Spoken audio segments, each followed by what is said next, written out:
What if I told you that becoming a millionaire in this economy doesn't require a six-figure salary, doesn't require luck, and definitely doesn't require chasing risky trends everyone is talking about right now? Because here's the reality. We are entering a very different financial environment.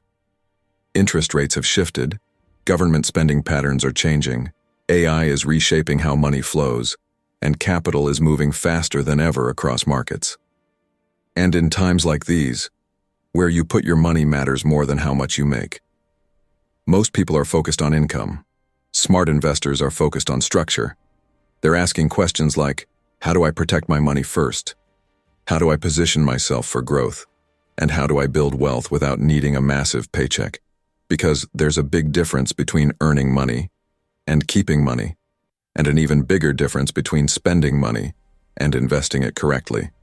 In this video, I'm going to walk you through a clear, practical framework based on today's economic conditions, today's market behavior, and today's investor realities that shows how an everyday investor can still build real wealth, step by step, without gambling, without shortcuts, and without depending on unrealistic income levels.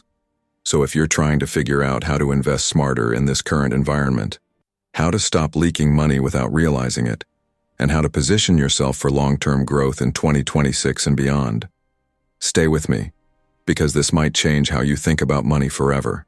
Before we talk about stocks, before we talk about returns, before we even talk about becoming a millionaire, we need to clear something up. There's a massive difference between making money and building wealth. You can earn a high income and still stay broke for decades. And at the same time, you can earn a very average income and quietly build serious wealth, if the foundation is right. This matters even more today. We're living in a time where inflation has reshaped spending habits. Interest rates are higher than what people were used to for years, and the cost of living has moved faster than wages for many households. So if you don't control the basics first, the system works against you. Here's what most people don't realize. If you have high interest debt, you are not investing. You are funding someone else's investment. Credit cards today commonly charge around 20% or more annually.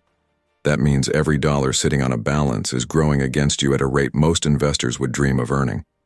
And this is why your first investment isn't the stock market, isn't crypto, isn't real estate. It's eliminating expensive debt. At the same time, you need a small safety buffer. Not a massive emergency fund, not perfection, just enough cash saved so one unexpected expense doesn't force you right back into debt.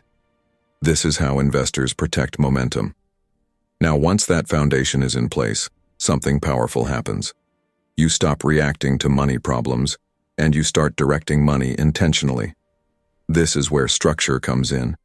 Instead of saving whatever is left over, which for most people is nothing, investors flip the order. Money gets divided the moment it comes in. A portion is set aside for spending, a portion for saving, and a portion for investing. Automatically, consistently, without emotion. This is not about restriction. This is about control. Because when money has a job, it stops disappearing. And now comes the part most people underestimate: time and compounding. When money stays invested long enough, even average returns can create extraordinary results. Not because of luck, but because growth stacks on top of growth. Year after year, your money starts working harder than you do. And this is where people get it wrong. They think becoming wealthy requires a massive income. In reality, it requires consistency, patience, and keeping your money working instead of leaking.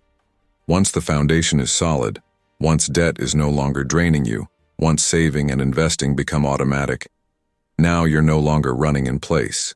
You're moving forward. Even in a changing economy, even in uncertain markets, even without a perfect starting point.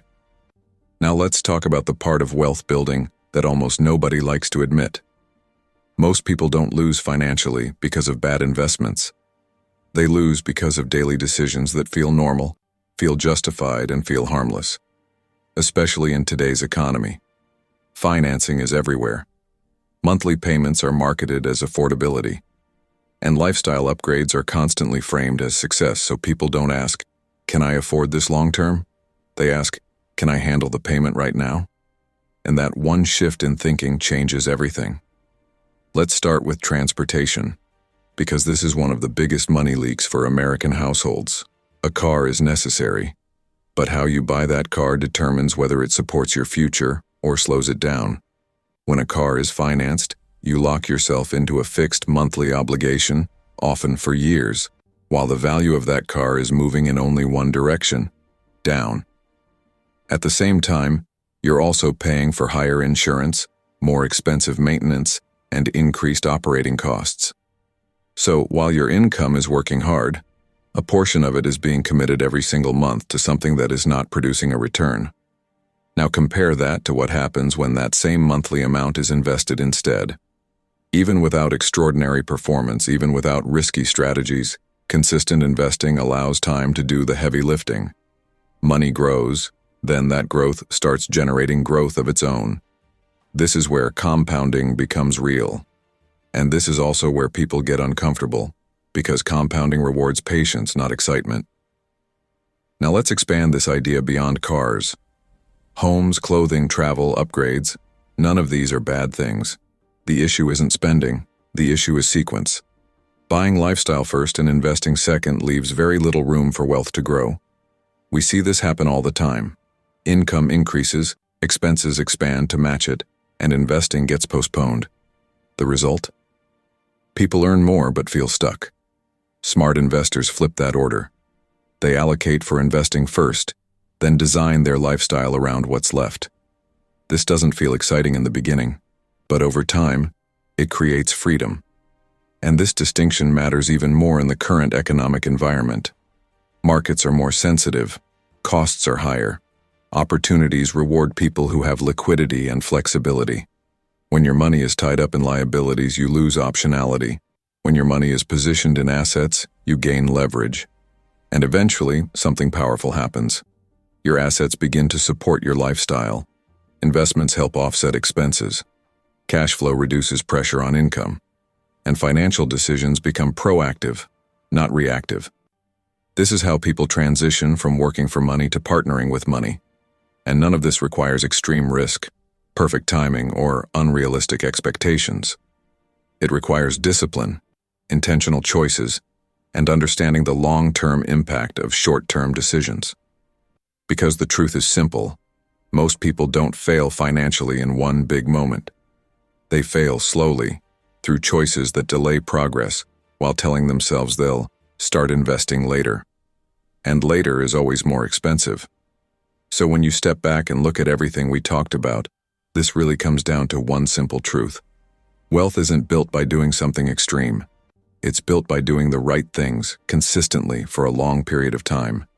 You don't need to earn millions a year. You don't need perfect timing.